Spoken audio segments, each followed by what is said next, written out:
안녕하세요. 이번 시간은 우리 회계 중에서 환율 변동 효과 보겠습니다. 환율 변동 효과는 매년 한 문제 정도가 나오는 파트고요. 그렇게 어렵지 않은 파트입니다. 그리고 여러분들이 근데 이제 뒷부분에 나오다 보니까 공부 안 하시는 분들도 있을 텐데 어렵지 않으니까 충분히 그 점수로 연결될 수 있는 분야입니다. 환율 변동 효과는 이제 기준서 이제 21호에 있고 우리 그 목차입니다. 목차인데 일반적으로 이제 적용 범위, 용어의 정의, 적용 범위, 용어의 정의, 한산반복 요약, 기능통화에 의한 외환거래 보고, 기능통화가 아닌 표시통화 사용 이렇게 있는데 주로 이제 기출 문제를 제가 보니까 나오는 부분은 이제 용어의 개념, 용어의 정의, 그 개념 문제가 하나 나오고 있고, 그다음에 후속 기간 보고, 우리 개별 별도 하나의 회사, 하나의 실체에서 보고할 때 어떻게 하느냐 하나가 있고, 그 다음에 이제 해외 사업자 연결 쪽에서 이제 여러 실체, 그러니까 한 실체 내 기능토가 여러 개 있는 거죠. 그런 걸 할 때 어떻게 이제 환산하느냐, 요 부분이 나오고 있습니다. 그래서 크게 하나, 둘, 여기 세 개, 요 파트가 이제 나오고 있습니다. 어렵지 않으니까 제가 이제 오늘 짚어드리는 부분만 여러분이 알고 계셔도 문제 푸는 데는 뭐 수월하게 될 겁니다. 그래서 제가 보기엔 환율 변동 효과는 어렵지도 않고 2차에도 나오고, 그래서 이 부분은 준비를 많이 하시는 게 좀 가성비 쪽에서 좀 좋은 부분입니다.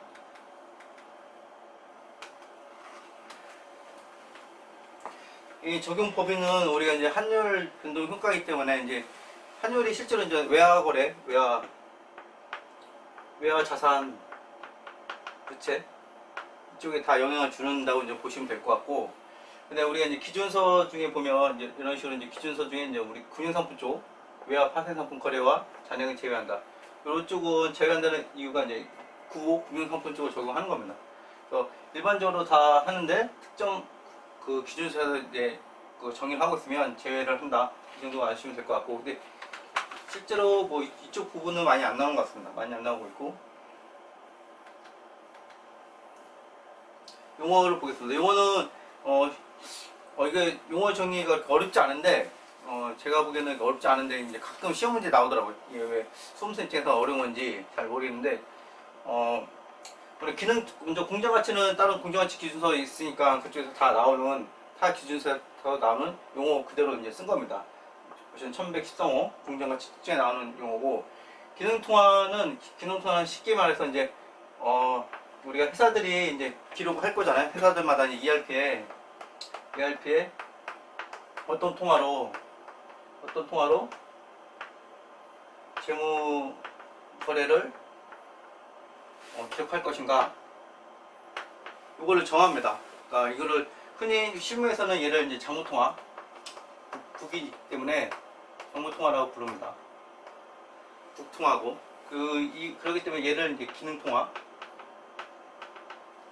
라고 하는 겁니다. 우리 실제 ERP 상에서 회계 기록할 때 주된 통화가 이제 기능 통화고, 그래서 영업 활동이 이루어지는 주된 경제 활동의 통화. 그러니까 이거를 정하고 이걸 그대로 장부 통화를 쓰는 겁니다. 이런 논리적으로는 이런 프로세스를 가지는 거고, 그 다음에 기능 통화가 있어서 우리 정보를 기록하지만 우리가 이제 우리 재무제표를 보는 데들이 많아요. 우리 재무제표를 뭐 예를 들면 미국 투자자, 미국에 있는 이해관계자, 뭐 한국에 있는 이해관계자, 일본에 있는 이해관계자, 유럽에 있는 이해관계자, 여러 각국의 이제 이해관계자들이 많습니다. 그럼 그분들은 이제 기능 통화가 자기네가 보는 그 자기네 국가의 통화하고 다르다면 이해도가 떨어지기 때문에 자기네 통화로 바꿔주길 원합니다. 그런 거를 표시통화라고 그러는 거예요. 그래서 기능 통화하고 표시통화라는 개념을 알고 계시면 됩니다. 기능통화는 우리 장부에 기록하는 거고, 표시트라는 말 그대로 이제 누구한테 이제 보고할 때 보고통화라고도 보통 표현하는데 실무에서는 표시통화라고 합니다. 표시통화는 재무제표를 표시할 때 사용하는 통화입니다. 그래서 표시통화하고 기능통화하고 같을 수도 있고 다를 수도 있는 거예요.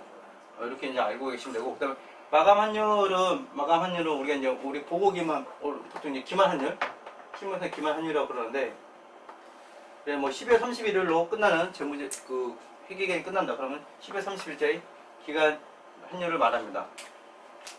그 다음에 우리 이제 실제 실무에서는 그 환율이 그 외환은행 같은 데 이제 여러분들이 들어가시면 환율 고시를 그 2번 합니다. 2번.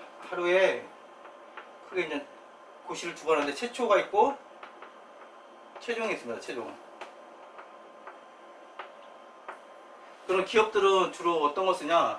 최초를 씁니다. 최초를. 왜 최초를 쓰냐면 그날 기록해야 되기 때문에 최종은 이제 마감하고 그날 끝나고 하기 때문에 최초 우리 고시된 거 갖고 이제 기록을 하는 거예요. 이 최종이 나올 때까지 기다릴 수가 없으니까. 그래서 최초 고시 환율 갖고 하는 겁니다.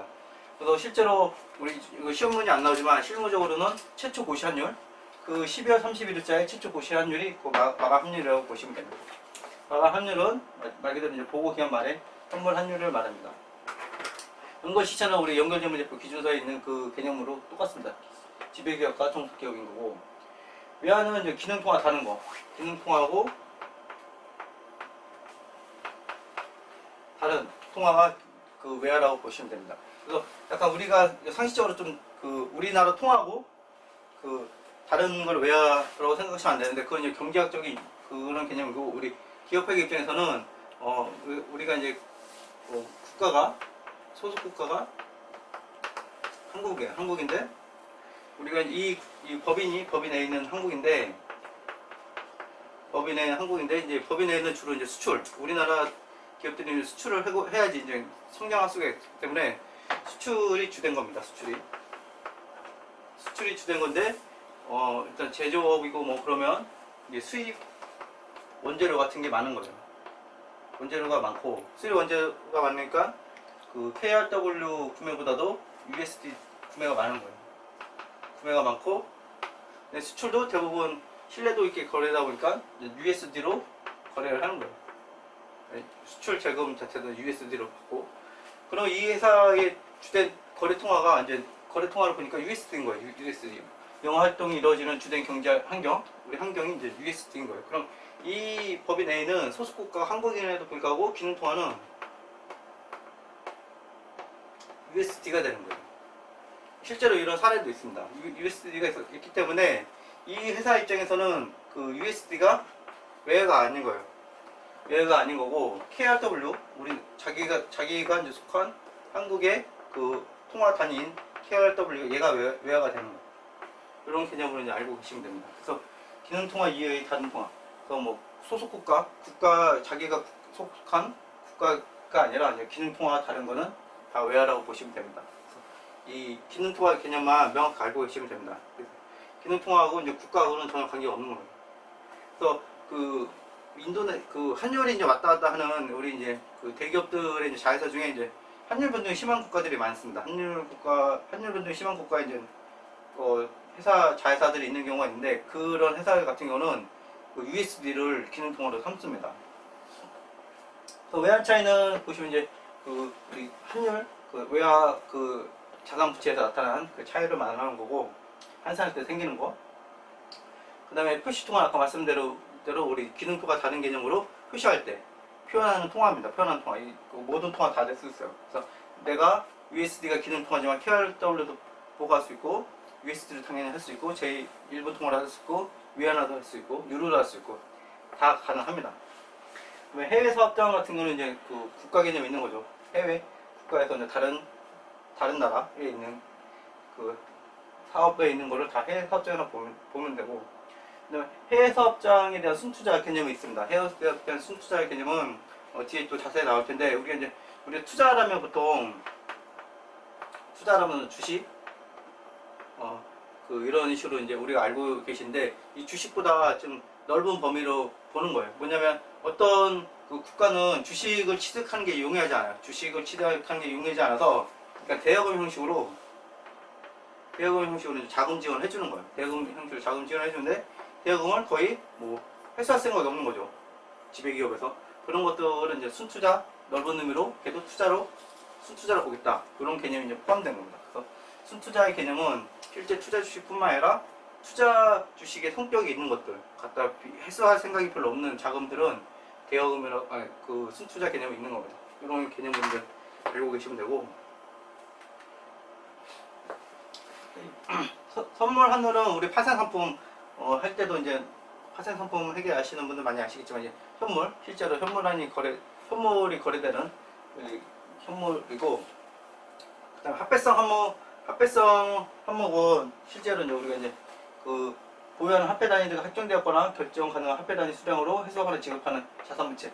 말이 그 약간 뭐랄까 그 이해하기 어렵게 됐는데 그냥 쉽게 얘기해서 현금 쓴 자산으로 결제, 지급, 회수 이렇게 되면 그 화폐성 항목이 되는 겁니다. 그래서 예를 들어서 예를 들어 성급금 이런 것들은 이미 끝났잖아요. 끝나고 이제 용역으로 제출하기 때문에 이제 화폐성 항목이 아닌 겁니다.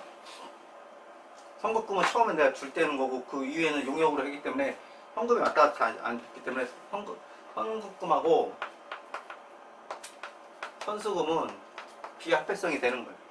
그다음에 환율은 뭐 두 통화 사이의 환율, 교환 비율이고 이제 이런 개념. 그래서 상식적인 개념입니다. 상식적인 개념인 거고, 다시 한번 제일 중요한 거는 이제 기능통화. 여러분들이 이제 기능통화 개념, 기능통화는 우리 회사 한 엔터티 실체에서 주된 거래로 쓰는 통화입니다. 그래서 그게 결정되면 계획과 구글의 장부를 기능통화로 기록하는 거예요. 근데 표시통화는 우리가 보고할 때 컨버전하는 통화입니다. 그래서 다른 겁니다.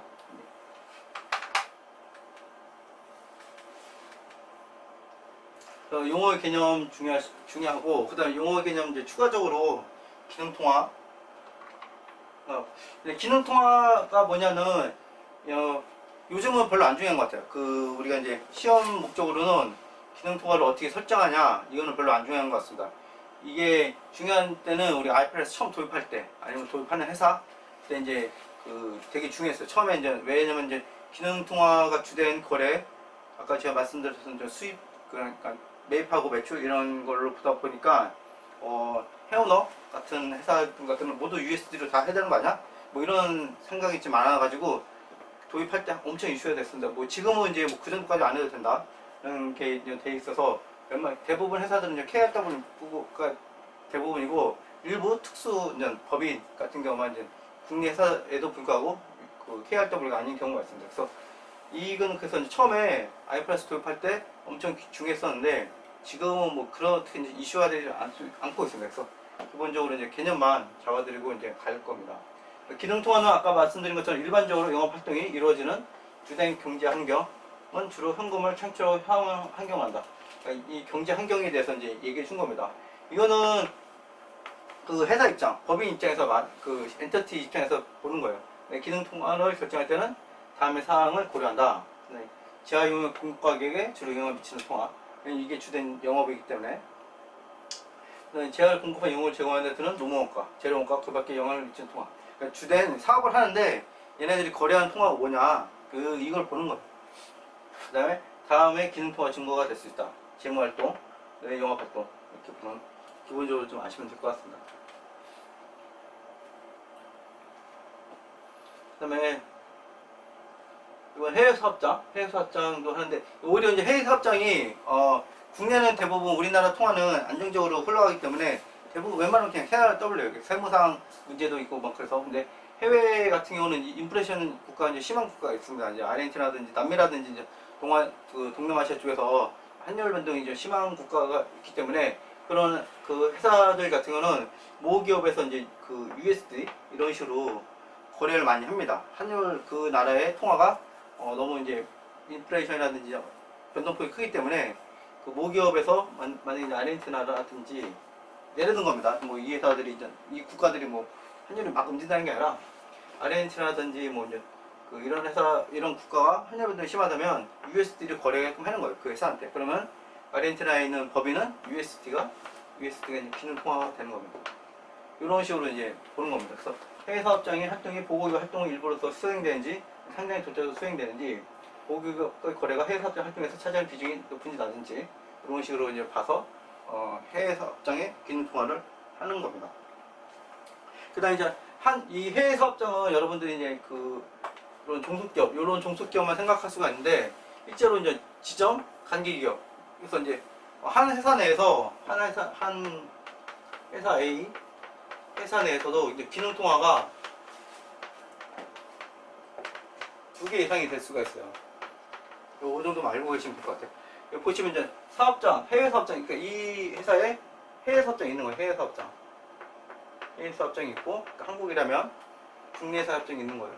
국내 사업장이 있고, 근데 국내는 대부분 다 KRW로 거래를 합니다. 그러면 기능통화가 KRW고, 해외 사업장은 국내 사업장하고 구분해서 하는 거예요. 그러니까 예를 들어 이제 미국 그 지사, 이런 게 이제 지점, 이런데 이제 해외 사업장. 그러니까 여기서는 뭐 예를 들면 가 사업부가 있는 거고 해외 사업장에 나 사업부가 있는 거예요. 그럼 거의 독립적으로 운영할 거잖아요. 그럼 이 국가는 완전 미국에 있다. 그럼 주로 USD로 다 하는 거예요. 독립적으로. 그러면 이 사업장은 USD가 그 기능 통화가 되는 겁니다. 그래서 우리가 이제 이 회사가 보고할 때는 하나의 통화로 보고하기 때문에 이 USD를 KRW로 이제 컨버전 합니다. 표시 통화로. 이걸 표시 통화라고 하는 거예요. 그래서 기능 통화라는 거는 엔티티 단위가 면밀히면 엔티티가 아니라 이런 사업장 단위로 하는 겁니다. 기능 통화 정의 계속 보겠습니다. 기능 통화는 그 보시면 이제 일단 결정하면 변경하지 아니한다. 근데 다만 실제 거래 사건 상황의 변화가 있다면 그러하지 않는다. 실제 이제 기능 통화가 실무상에서는 그 종종 있습니다. 이렇게 변경하는 경우가 종종 있어요. 그 경제 상황 같은 게 좀 바뀌다 보면 그 예상치 못하게 인플레이션이 예상이 안 되는데 그 국가의 인플레이션이 막 왔다 갔다 하면 그 자산 부채 가치가 확 바뀌기 때문에 변경하는 경우가 있습니다. 이런 경우도 있다는 거 알고 계시고 이거는 전진법으로 알고 계시고 뒤에 부분에 또 나옵니다. 해외 사업장의 순투자는 그 아까 제가 초반부에 이제 말씀드린 것처럼 그 실제 투자 주식 그런 거 투자 그런 개념 말고 좀 넓은 개념으로 하는 겁니다. 그래서 보시면 이제 기업이 해외 사업자부터 수착하나 지급할 합배성 항목 중에서 예측할 수 있는 미래 결제할 계획이 없고 뭐 회수하거나 뭐 거래가 없다는 거죠. 한번 이벤트 일어난 다음에 뭐 기간이 약정된 기간이 있어야 하는데 이런 기억이 없고 결제될 가능성이 낮은 항목 실질적으로 그 해외 사업자에 대한 순투자의 일부로 해결 처리한다. 또 거의 그 투자성 항목이랑 똑같이 보는 거예요. 그래서 이제 그 장기 채권 대여금액이죠. 이런 것들은 이제 보는 거고. 근데 우리가 일상적으로 이제 매출 채권이나 매입 채무는 그 포함하지. 이거는 왜냐면 실체가 있는 거잖아요. 우리가 이제 실제 상거래에서 일어나는 거고, 얘는 앞에 거 장기 채권에 장기되는 그 현금 인전 왔다 갔다 하는 거기 때문에 매출 채권이나 매입 채무는 보지 않지만 이런 그 영업성 아닌 채권이나 대여금은 순투자로 갈 수가 있는 거예요. 그래서 요거는 이렇게까지 회사에서 실무에서 잘 안 하는데 실무에서 이제 이거까지 따져서 순투자로 이제 구분하는 경우도 있습니다.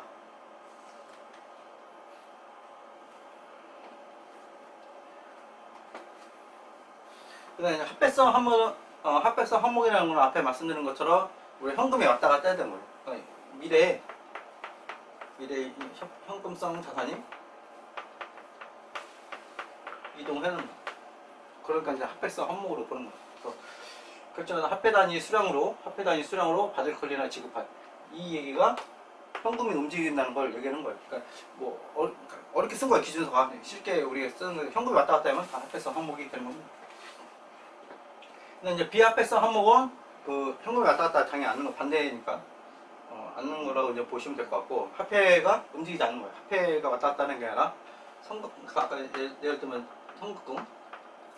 현수금인데 현수금이 지워질 때 현수금이 이제 이렇게 이제 대변을 가잖아요. 대변을 지워지고 선수금은 이제 차변을 지워지는데 그때 대변 성격이 뭔지만 생각하시면 돼요. 이게 선급금 같은 거는 비용 뭐 이런 식이고 선수금 같은 게 용역 현금이 왔다 가지 않잖아요. 선수금의 대응이. 그래서 이런 것들은 그 비합배성 항목이 되는 거예요. 그래서 그 처음 회계 접할 때 저도 이제 이게 잘 이해가 안 됐었는데 당연하더라고요. 좀 이게 나중에는 좀 알고 나서는 이걸 이해 못한 게 좀 이상할 정도로. 그러니까 향후에 현금이 왔다 갔다 하는 거냐 따라서 달라진 거예요. 그러니까 현재 시점에 현금으로 받았다 현재 시점 이 생길 때 현금으로 받고 현금으로 주고 이게 아니라 미래 시점 얘가 이제 청산될 때 현금이 왔다 갔다 하는 게 그 합배성이나 비합배성 나누는 중요한 기준이 되는 거예요. 이제 보시면 현금금 나오잖아요. 현금금.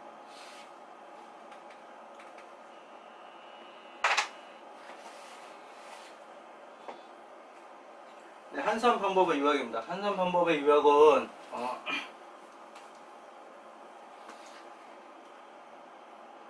우리 연결 시체 관점이 있는 겁니다. 보고기업이 다수의 개별기업으로 구성된다.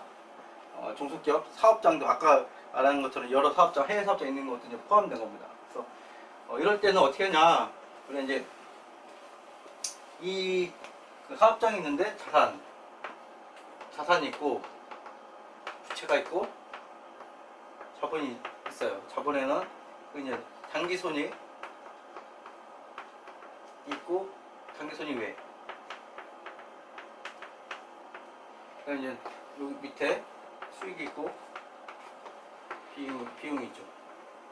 원칙적으로는 다 거래 발생 당시로 해서 이제 그 환산하는 게 원칙입니다. 환산하는 게 원칙인데 이 해외 사업장이라든지 개별 기업들은 하나하나씩 이게 언제 발생하고 나가고를 자료를 받고 환산하기가 실무적으로 어렵잖아요. 실무적으로 어렵기 때문에 일정 규칙을 정한 겁니다. 일정 규칙을. 그래서 보고기업에 속해 있는 개별기업 경영 성과와 재무 상태는 보고기업의 재무세를 보고하는 통화로 환산한다.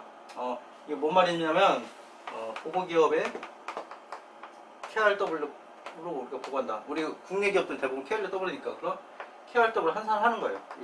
이게 메인 보고 통화가 되는 거예요. 그래서 보고 통화라는 개념이 나오는 거예요. 보고 통화하고 표시 통화. 약간 개념이 조금 같게 볼 수도 있고 다르게 볼 수가 있는데 이건 주된 보고 통화라고 보시면 됩니다.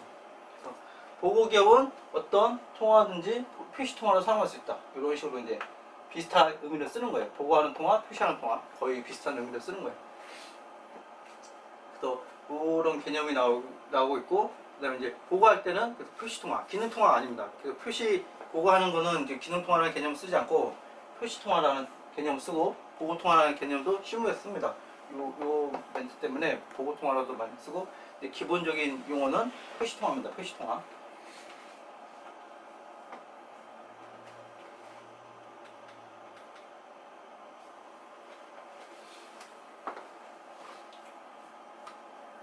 그다음에 이제 외화거래는 우리 이제 외환으로 이제 매출 채권이라든지 뭐 이런 것들 이런 합배성 항목의 외화거래는 외화로 표시되어 있거나 외화를 결제되어 하는 거래로서 다음 표시되어 한다. 그래서 외화가 당연히 있는 것들인 거고 뭐 이건 기본적인 거고 중요한 거는 이제 기능 통화로 외화거래를 최초로 인식하는 경우 그러니까 USD 기능 통화 이제 KRW인데 외화 USD예요.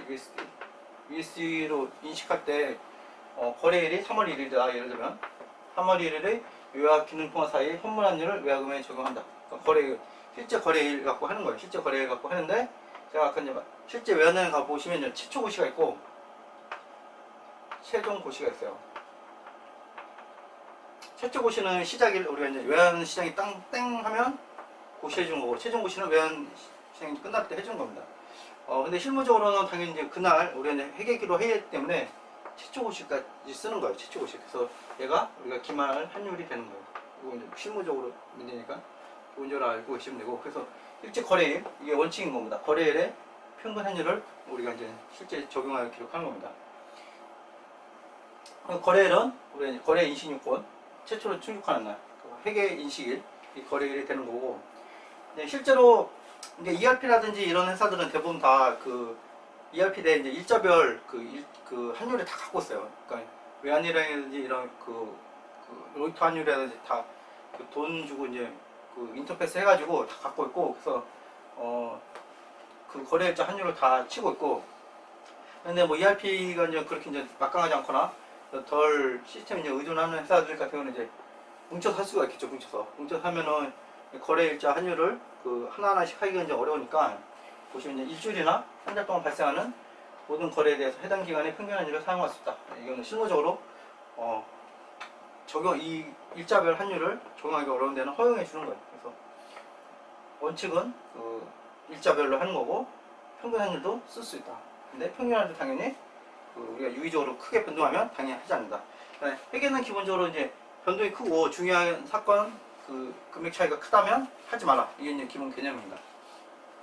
그 외화는 실제 거래일자로 그 현물 환율을 사용해서 하는 겁니다.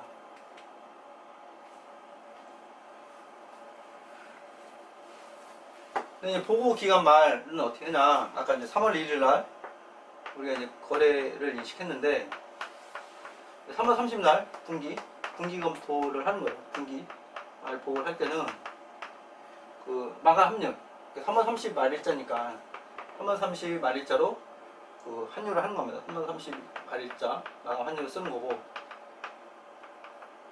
3월 1일 때 그 환율하고 이때의 차이가 있을 거예요. 외환 차이. 외환 차이를 또 인식하는 겁니다. 그리고 역사적 원가로 측정하는 비합회성 항목은 거래일을 환율을 하는 겁니다. 비합회성 항목은 그 우리가 이제 화폐로 그 향후에 화폐로 이제 주고받거나 발행될 필요가 없으니까 환산할 필요가 없는 거예요, 당연히. 그래서 이제 거래일자 최초 인식을 환율을 하는 거고, 공정가치를 측정하는 비합회성 항목은 공정가치가 측정된 날 거의 이제 아까 환율하고 이제 거의 비슷할 건데, 공정가치가 측정된 날 이거는 우리가 거래일자하고 거의 똑같은 개념이에요. 공정가치 인식한 날이니까 거래일자로 보시면 됩니다.